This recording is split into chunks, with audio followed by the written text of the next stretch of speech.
Welcome to From Betrayal to Breakthrough, and here is a mini dose of Dr. Debi where I'm sharing tips, suggestions, strategies, and sometimes just motivation to have you move past your betrayal once and for all.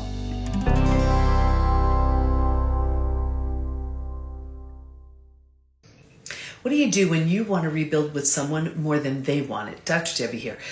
We have these open Q&A calls within the PBT Institute, and one of our members yesterday had this question where she's been betrayed. That's why she's there, and it's her husband, and he's just filled with so much shame and so much guilt, and he's just he keeps saying, "You deserve so much better than me," and whatever. And it's almost like she just wants him to do the whole whatever it takes, and she'd be willing to see if maybe they can have a different type of relationship.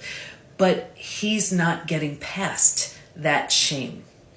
And she was really struggling with this because she loves him. She wants the ability of giving him another chance, but he's so filled with shame, he's not even willing to sort of right the wrong. And she was really having a hard time seeing this. So I just said, okay, let's do this. Let's switch roles. I'm you, and you're coaching me.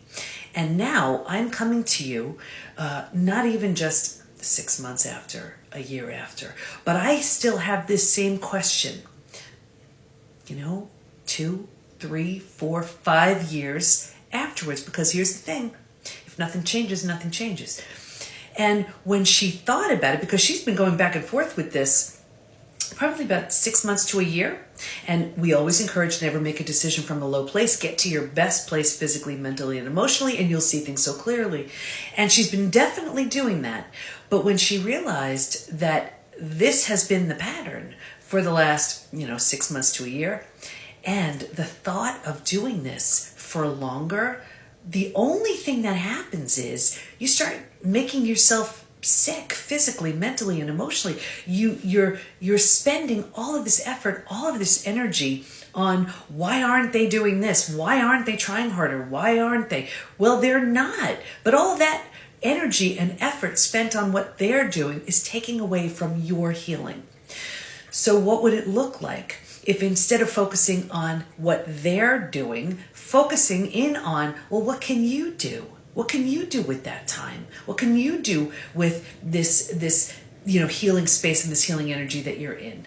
It's a very different conversation when instead of the why are they doing something, what can I do to heal, starts taking over. I hope that helps. What do you need? How can I help? I love you. I'm here for you. If someone said those words to you, you'd feel so loved and so supported. So let me ask you something. When it comes to the shattering of trust and betrayal, we need so much extra love and support. Why not say those things to yourself? What would happen if starting today, you started the day off asking yourself those questions and seeing what you needed and then listening for the answer? Healing from shattered trust and betrayal takes a ton of work, and it starts by loving yourself enough to do the work. I'll talk to you next time.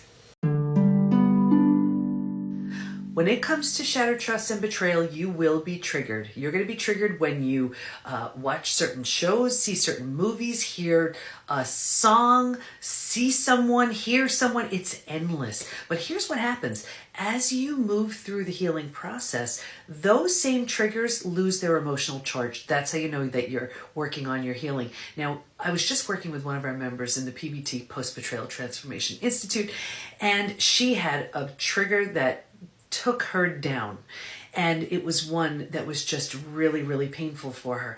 And then it happened again, and it didn't quite have the same effect. So I said to her, I was like, well, what would happen if we kind of switch things a little bit? And instead of just reacting when these things happen, and they will, instead of that, what about if you look at each one like a little test to see how far you've come?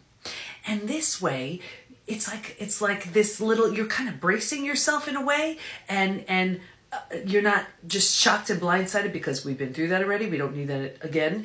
But these triggers come, and then you react and respond and test yourself.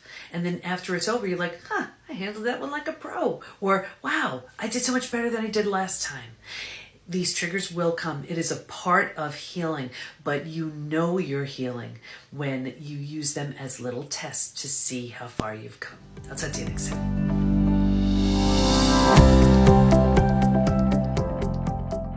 You need the right tools, support, and the right community to move through the 5 stages from betrayal to breakthrough. And we have all that within the PBT Institute. So join us at the PBT, as in post-betrayal transformation, thepbtinstitute.com.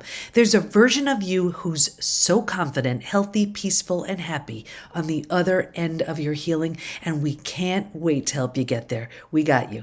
Thanks for listening. And here's to your breakthrough.